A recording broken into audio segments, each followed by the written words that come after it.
अस्सलाम वालेकुम वरहमतुल्लाहि वबरकातुहू। टाठू बच्चों, आज जो सबक चुनमुत यह 6वीं जमात हज कशरी किताबि हुंद सबक। अमुक उनवान लुक बात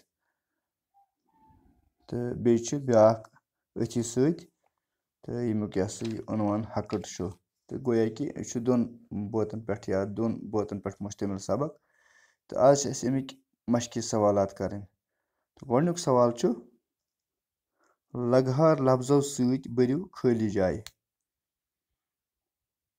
लफ्ज पयान, मुनान, पिसान, मांडान। तो गोडनिच खाली जाए दान डैश डैश कंजस मज अत लिखो मुनान। गो दान मुनान कंजस मज। दोयम खाली जाए ओट डैश डैश ग्रट सत तो खाली जाए मज भरो पिसान। तो इत कन गि खाली जाए पूर ओट पिसान ग्रट सत। त्रेयम खाली जाए ओट डैश डैश डुलज मज। खाली जाए मज लिखो मांडान। अति गि खाली जाए इत पूर ओट मांडान डुलज मज। चोरम खाली जाए चोट डैश डैश ताव मज अत लिखो खाली जाए मज पयान। इत कन गि खाली जाए पूर चोट पयान ताव मज। अम पत क्या गो त्रेयम सवाल खाली जाए भरियो। गोया कि गोडनुक सवाल अल्फाज माने, दोयम सवाल लगहार लफ्जों सत भरियो खाली जाए। त्रेयम सवाल अमुक खाली जाए भरियो सोदी। मिसाल दिथ डुलज डुलज डुलज डुलज।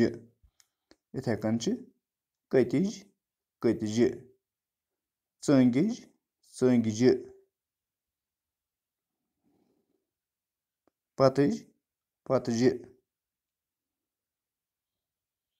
इथे कन बतच बतच।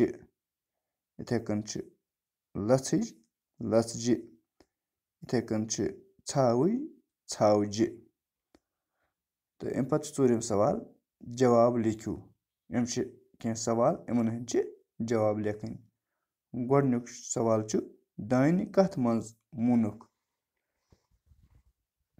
तो अमुक जवाब लिखो दान मुनुक कंजस मज।